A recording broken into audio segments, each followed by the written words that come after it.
Lindy knew, and she respected his judgment. He'd survived the emotional trauma of divorce and seemed to have come out of it with a new maturity.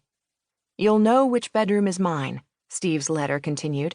"I can't remember the last time I changed the sheets, so you might want to do that before you crash." Crashing certainly sounded inviting, Lindy mused, sinking with a sigh onto the edge of the unmade bed. Although she'd nearly memorized Steve's words, Lindy read completely through the letter once more. Clean sheets were in the hall closet, he explained, and she decided to tackle making the bed as soon as she'd unpacked her things. The washer and dryer were in a small laundry room off the kitchen, the letter went on to say. When she finished reading, Lindy placed Steve's instructions on top of the dresser. She stripped off the sheets, carried the bedding into the laundry room, and started the washing machine.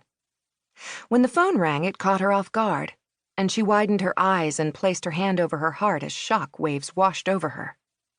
It rang one more time before she decided to answer it. "Hello?" "Lindy, it's your mother." "Oh, hi, Mom." Lindy smiled at her parents' habit of identifying themselves. She'd been able to recognize her own family's voices since she was a child. "I take it you have arrived safely? Honey, you should have phoned your father, and I've been worried." Lindy sighed. "Mom, I just walked in the door not more than 10 minutes ago. I was planning to phone after I fixed myself something to eat." "Did your car give you any problems?" "None." "Good." Her mother sounded relieved. "Everything's fine, just the way I said it would be," Lindy added. "What about money?" "Mom, I'm doing great." A slight exaggeration, but Lindy wasn't desperate. At least, she wouldn't be if she found a job reasonably soon. The unemployment problem was one she hoped to correct first thing in the morning. "I talked to your Uncle Henry in Kansas City, and he said you should think about applying at Boeing, that airplane company. He claims they're always looking for someone with a degree in computer science." "I'll do that right away," Lindy answered in an effort to appease her mother. "You'll let us know when you've found something?" "Yes, Mom, I promise.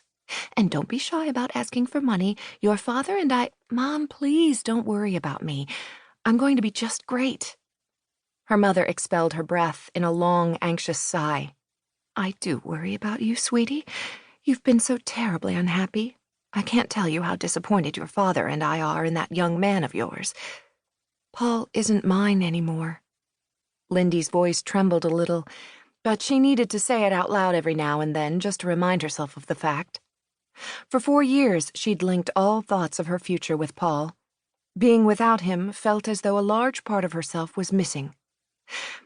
"I saw his mother the other day, and I'll have you know I took a great deal of pleasure in looking the other way," Grace Kyle continued, with more than a hint of righteous indignation. "What happened between Paul and me isn't Mrs. Abrams' fault. No, but she obviously didn't raise her son right. Not if he could do something this underhanded and despicable to you. Mom, do you mind if we don't talk about Paul anymore? Ever?" Even the mention of his name brought with it a sharp pain, yet part of her was still hungering for news of him. Someday, Lindy vowed, she'd look back on these awful months and smile at the memory. Someday, maybe, but not now.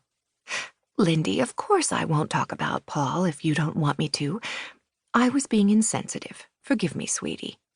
"It's all right, Mom." A short, throbbing silence followed.